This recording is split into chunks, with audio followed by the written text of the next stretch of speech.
மேகதாதுவில் கர்நாடக அரசு அணை கட்டுவதை தமிழகம் ஒருபொழுதும் அனுமதிக்காது என்று முதலமைச்சர் எடப்பாடி பழனிசாமி உறுதிபட தெரிவித்துள்ளார். சேலம் மாவட்டம் எடப்பாடியில் நிறைவுற்ற திட்டப் பணிகளை தொடங்கி வைத்த பிறகு செய்தியாளர்களிடம் பேசிய முதலமைச்சர் எடப்பாடி பழனிசாமி வரும் 23ஆம் தேதி வேட்புமனு தாக்கல் செய்யும் அதிமுக துணை பொதுச் செயலாளர் தினகரன் அன்றைய தினமே பிரச்சாரத்தை தொடங்க உள்ளதாகவும் குறிப்பிட்டார். மேட்டூர் உபரி நீர் திட்டத்தை படிப்படியாக அரசு செயல்படுத்தும் என்றும் மேட்டூர் உள்ளிட்ட அணைகளை தூர்வார திட்ட மதிப்பீடு கோரப்பட்டுள்ளதாகவும் அவர் கூறினார்.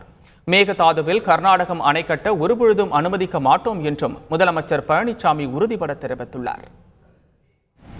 மேட்டூர் இருந்து உபரி நீர் எடப்பாடி சட்டமன்றம், அதேபோல் மேட்டூர் சட்டமன்றம், ஓமலூர் சட்டமன்றம், சங்ககிரி சட்டமன்ற தொகுதி, 4 சட்டமன்ற தொகுதிக்கு உட்பட்ட சுமார் 92 ஏரிகள் நிரப்பப்பட்டு நிலத்தடி நீர் செறிவூட்டப்பட்டு விவசாயிகளுக்கு தேவையான நீரும் குடிப்பதற்கு தேவையான நீர் வழங்குவதற்காக இந்த திட்டம் வகுக்கப்பட்டது. இதயம் புரட்சித் தலைவி அம்மாவர்கள் இந்த திட்டத்திற்காக முதற்கட்டமாக 10 லட்சம் ரூபாய் ஒதுக்கீடு செஞ்சார்கள். இப்பொழுது அந்த பணி துவங்கப்பட்டுகின்றது, ஆரம்ப கட்டத்திலே இருக்கின்றது. அந்த பணி படிப்படியாக நிறைவேற்றப்படும் என்பதை தெரிவித்துக் கொள்கிறேன். மேட்டூர் அணை இன்னும் பல்வேறு அணைகள் தூர் வாங்குவதற்காக வேப்காஸ் என்ற நிறுவனத்தில் விரிவான திட்ட அறிக்கை சமர்ப்பிக்க ஒப்படைக்கப்பட்டுகின்றது.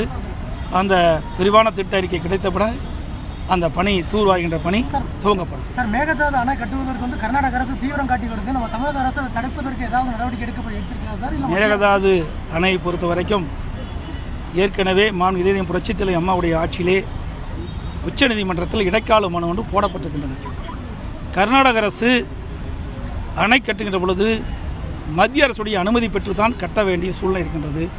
எனவே கர்நாடக அரசு உச்சநீதிமன்றத்திலும் மத்திய அரசிடம் கட்டுகின்ற பொழுது அதை தெரிவிப்பேன் என்று தெரிவித்துக்கின்றார்கள். ஆகவே உச்சநீதிமன்றத்திலே இப்பொழுது காவிரி சம்பந்தப்பட்ட வழக்கு நடைபெற்றுக் கொண்டிருக்கின்றது. மேகதாதுவிலே கட்டுவதற்கு தமிழக அரசு எந்த காலத்திலும் அனுமதிக்காது என்பதை இந்த நேரத்தில் தெரிவித்துள்ளது.